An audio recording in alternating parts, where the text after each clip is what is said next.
If I was, all right, so real quick, let's sort this out before we start. If we were the three mariachis, I would be the guy with the grenade launcher who does the cool like split and fires the rocket. That would be me. I'm calling that guy right now. Okay, so there was the machine gun guy, the Yeah, grenade launcher guy, and then Antonio Banderas. Antonio Banderas. I can't be Antonio Banderas. So by default, I have to be machine gun guy, I guess. Yeah, I'm pretty pale, so like I don't think I could pull It's off the more about the Banderas energy. quarantine look. All right, fine. God, fine. I'll be Antonio I was Banderas. gonna Jeez.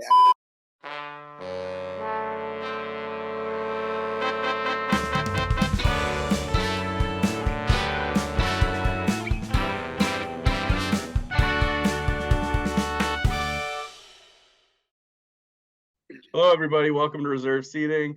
We are in week 3 of Mike Month, and we are going to talk about Robert Rodriguez's Desperado from 1995, starring Antonio Banderas and Salma Hayek. And this is one of the movies that Mike wanted to talk about this month, and I want to know right now, why Desperado? And do you remember the first time you saw Desperado? Yes to both. I saw, or well, yes is not an answer to the why Desperado, I guess. Yes, I remember the first time I saw it. I rented it with Adam Thoss. Um, and I picked Desperado because Desperado to me represents one of the most fun times I've had just well in life, but just in my movie watching life. It was in high school where my friends and I would get together and rent, a million movies on a Friday night and watch them all weekend. And Desperado was one of those movies that we watched again and again. It was at a time like pre film school. We're like, wow, pre film school, I used to watch movies over and over again. Then I went to film school thinking, not in an arrogant way, but I thought I had seen a lot of movies until I got to film school. And I was like, oh, I've seen nothing. Yeah. So I really like it started this change in me where like if I had 2, 3 free hours, I would pick a movie I've never seen as opposed to one I had seen. So, but Desperado was at a time where I would watch the same movie over and over again. It's a movie that I feel like I share with a lot of people in my life. I feel like it's a movie that, again, like Adam Thoss and I watched it for the first time. We rented it, we loved it, and would rent it all the time along with our other friends. So again, it brings me back to that time in my life where I, hung out at the comic book store every night. We would watch movies when we left there. Just a great time in my life. It also makes me think of my mom, who we talk movies all the time, and she loved Desperado. Could never remember the name of it. Would refer to it as the movie where Antonio Banderas is looking for Bucho. She remembered Bucho. Never remembered Desperado. Yeah. So I think of her, and then I also think of my wife Christy, who we like. I don't know. Like I think a lot of couples have songs that they have in common. Like this is our song. We are not that couple. We have very different tastes in music, so we never really overlapped when it came to music. But we do have movies. At least I feel. And Yeah. Desperado is one of them. That is a movie that she loves and I love, and we watched it tons and tons of times together, just like we did the other night. And it's a movie that makes me think of her. So it just makes me think of different people at different points of my life. So it's just, yeah, it's a very warm blanket movie for me. Rob, you're what I would call a Robert Rodriguez guy. So what is I'm a your Robert Rodriguez guy. I don't know, you talk about him a lot, even though he's maybe not your guy. So I think that means he kind of is your guy. Okay. I was gonna say, yeah, Patrick and I were just discussing recently. We did a Patreon show on synchronic, hypnotic, Yeah. symphonic. What's that movie called? It's called The Chronic. And we were discussing Robert Rodriguez a little bit, and yeah, I think here's what I'll say about Robert Rodriguez and Desperado. I think he's a guy I respect a lot more than I like. I don't think he was ever my guy, but he was he was such an aggressive champion for independent filmmaking at a time when I was getting into independent film that I really can't help but have a lot of affection for him. Desperado is a movie I've seen a ton of times, obviously, like you guys, and I'm sure, and and definitely had a hell of a time watching. Like it's one of those movies that's just like you can't help but just get sucked into it. And it's just so much fun and it's so inventive and all those things. Overall, though, Rodriguez, I'm very, very hot and cold on. This is definitely one of the ones I'm super hot on, though, because it's a super hot movie. So I saw this in theaters. I did not really love it back then, and it's been a movie that I've slowly, bit by bit, enjoyed more every time I've seen it.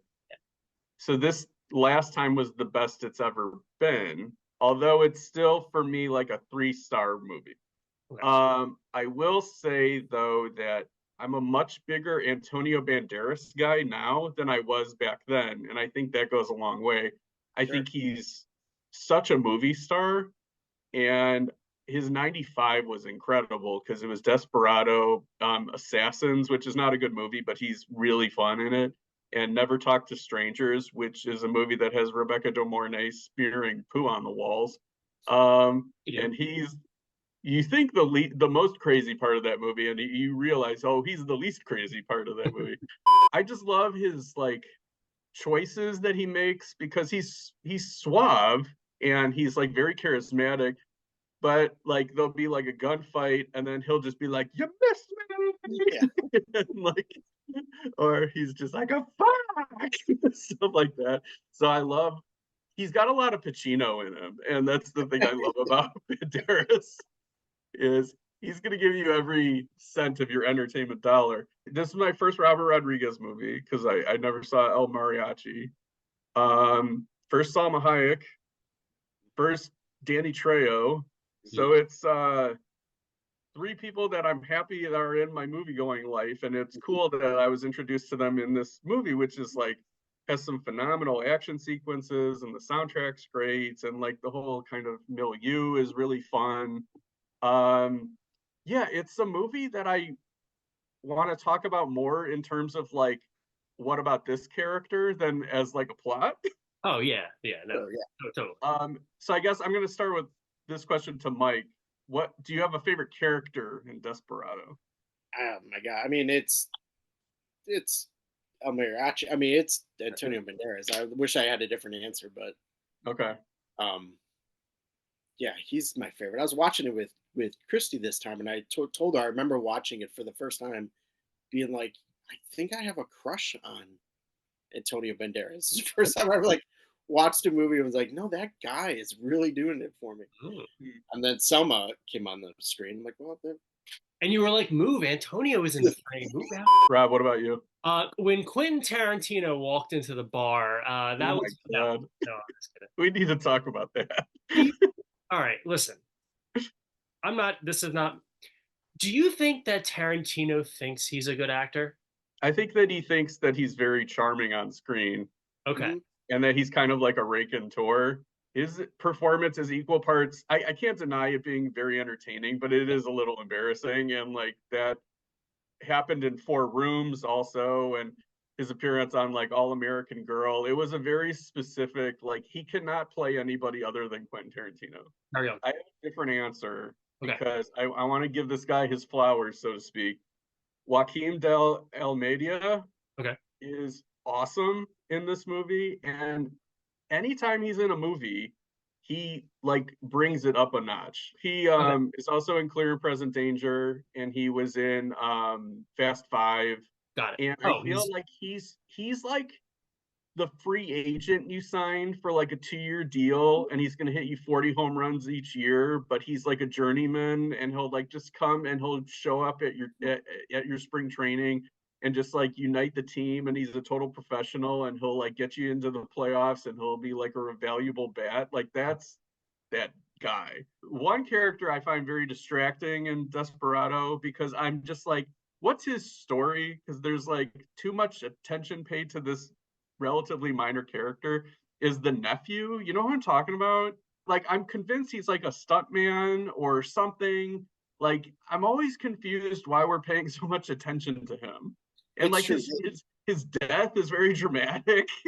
So yeah. They do set him up like with that scene, like he's gonna be bigger than. right. Yeah, than it's yeah. interesting.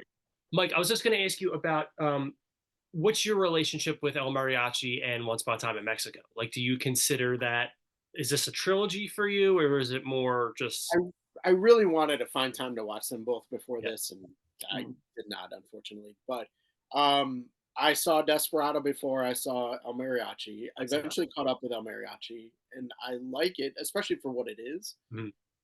It's just so. I think it's really clever for the limitations that Robert Rodriguez had. And like Yeah, to your point earlier, Rob, like he was he's the indie guy. I have Rebel Without a Crew, and yeah. Okay. love that fucking book. So yeah, I have a soft spot for El Mariachi. Once Upon a Time in Mexico, what I was out of my mind excited for Mm. that movie and was very disappointed when I eventually saw it. I have not seen it in years and years. So I don't know. again, another reason why I wish I would have like caught up with it this week. Uh but the last time I saw it, I did not like it. Like I saw it opening night and was really amped for it.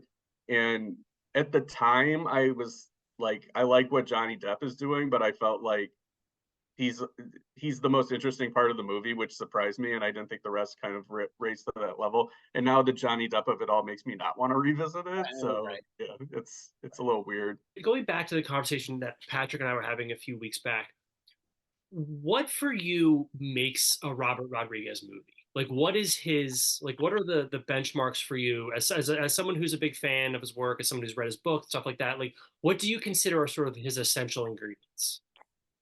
Wow, that's a great question.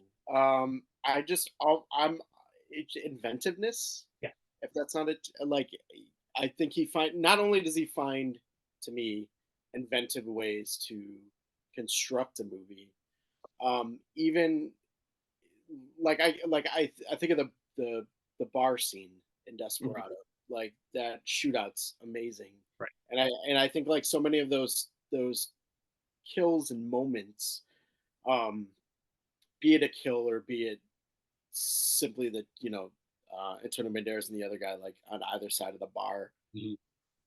meeting and put the gun at each other's head and it doesn't go off, are just so clever and inventive. And I do think that maybe not. I was certainly not in all of his movies, but I could probably pick moments like that out of most of his movies. Is this your favorite Robert Rodriguez? My is Either of I have to look at a list.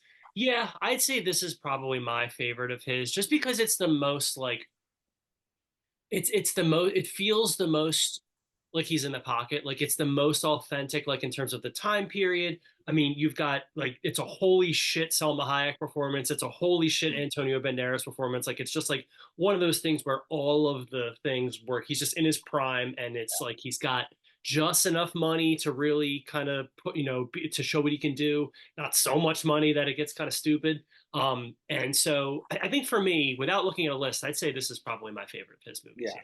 It's tough because I go through like different stages as I grow up with his movies, where like one is my favorite at like Sin City was my favorite in 2005, but it's not anymore.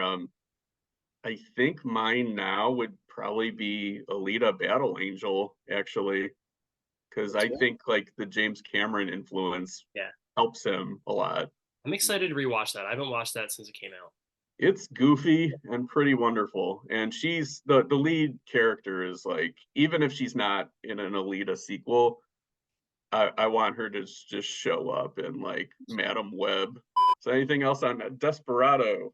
Yeah, it's a weird movie. Like it's a movie that kind of honestly probably peaks for me 30 minutes in. Sure. Yeah. But uh, still works for its entirety. There is something to be said about like, this is definitely, I think, in the cool guy cinema canon Oh, where sure. it's, 100%. and you have to give credit to when it works, Yeah. because when it doesn't work, you get like shoot 'em up, and that's a bear to get through. Oh, And Cool Guy Yeah, Cinema done well is great. yeah. All right, so All we're right. gonna take 1 week break, Mhm. just an intermission, if you will. Mike Month is not over. Mike Month's not over, Not not done. by damn sight. No. Nope. it's fine. Mike Month, I'm gonna feel it in my spirit for a little while after February's over. Please, please don't. Please No, I'm don't. not saying that we're extending it. I'm just saying that like Well, I know. other episodes in March are going to benefit because I'm still going to have the Holy Ghost of Mike Month in me. So we're gonna be back next week to celebrate F This Movie Fest week. Which, if you don't know what F This Movie Fest is, it's our all Twitter film festival celebrating the movies of 1994. Go to the February website 24th. listed on the screen right now for information. Yep, that's your place to go for info. So if you're watching this before February 24th, check that out. And we are going to do a 1994 double feature with our friends JB and Jan, Oh, The Crow and The Shadow. So oh, two movies based on comic books. We will be back next week for that. And then the week after, we will be back for Mike's last movie that he would like. And let me reword that. For one more week of Mike Month, talking about which movie, Mr. Pomaro? Jim Jarmusch's Ghost Dog: The Way of the Samurai. The Samurai. Yes, it's a Yes. great closer. So until next time. These seats are making love to Selma Hayek. What a lucky seat.